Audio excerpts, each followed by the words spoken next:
আমরা কথা বলবো চট্টগ্রামের বিখ্যাত একটি নুরানিয়া মাদ্রাসা দীর্ঘদিন ধরে কোরআন এবং হাদিসের আলোকে পাঠদান করে যাচ্ছে খদিজাতুল কুবরা আদর্শ নুরানি একাডেমি মাদ্রাসার সম্মানিত পরিচালকের সাথে। আসলে আপনারা এই প্রতিষ্ঠানটি কত সালে প্রতিষ্ঠিত হয়েছে?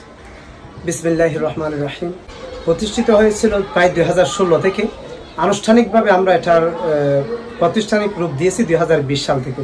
আপনাদের প্রতিষ্ঠানে এখন কেমন স্টুডেন্ট রয়েছে? আলহামদুলিল্লাহ, আমাদের এখানে সব মিলে প্রায় 200+ স্টুডেন্ট রয়েছে। তাহলে আমরা বুঝতে পারলাম যে আপনাদের পাঠদান অবশ্যই অনেক ভালো। কি ধরনের শিক্ষা আপনারা এই প্রতিষ্ঠানে দিচ্ছেন? আমরা দুনিয়াবী শিক্ষার পাশাপাশি আখিরাতের যেটা শিক্ষা, আমাদের ইসলামিক শিক্ষা, আমাদের এখানে যে কোনো বাচ্চা যদি প্লে থেকে ক্লাস 3 পর্যন্ত পড়াশোনা করলে আমি ইনশাল্লাহ 100% আশাবাদী আমাদের শিক্ষার্থীগুলো পবিত্র কোরআনুল কারীম সম্পূর্ণরূপে এখান থেকে শিখতে পারবে এবং নামাজ, বিশেষ করে জানাজার নামাজ, বিভিন্ন দোয়া দরুদ যেগুলো আমাদের নিত্য প্রয়োজনীয় বিষয়।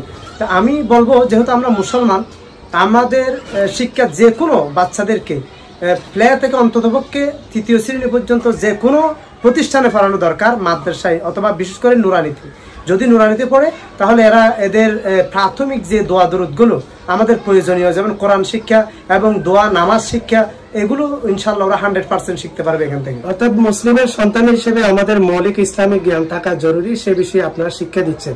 আপনারা তাদেরকে প্র্যাকটিক্যালি কোনো নামাজ দোয়ার শিক্ষা দিচ্ছেন কিনা? অবশ্যই আমরা নামাজ শিক্ষা প্রতিষ্ঠানের মধ্যে দিই। এগুলোর পাশাপাশি ওদের প্র্যাকটিক্যাল ওদেরকে আমরা মসজিদে নিয়ে গিয়ে আমরা নামাজগুলো শিক্ষা দিই। যেহেতু আমাদের এখানে খালফার বাকুলিয়া সরকারি উচ্চ বিদ্যালয়ের যেটা জামে মসজিদ আছে মাঠে, আমরা ওখানে দৈনিক 2 ওয়াক্ত নামাজ, জোহর এবং আসর, এই 2 ওয়াক্ত নামাজ আমরা আমাদের বাচ্চাদেরকে মসজিদে নিয়ে গিয়ে সশরীরে আমরা ওদেরকে প্রশিক্ষণ দিয়ে থাকি।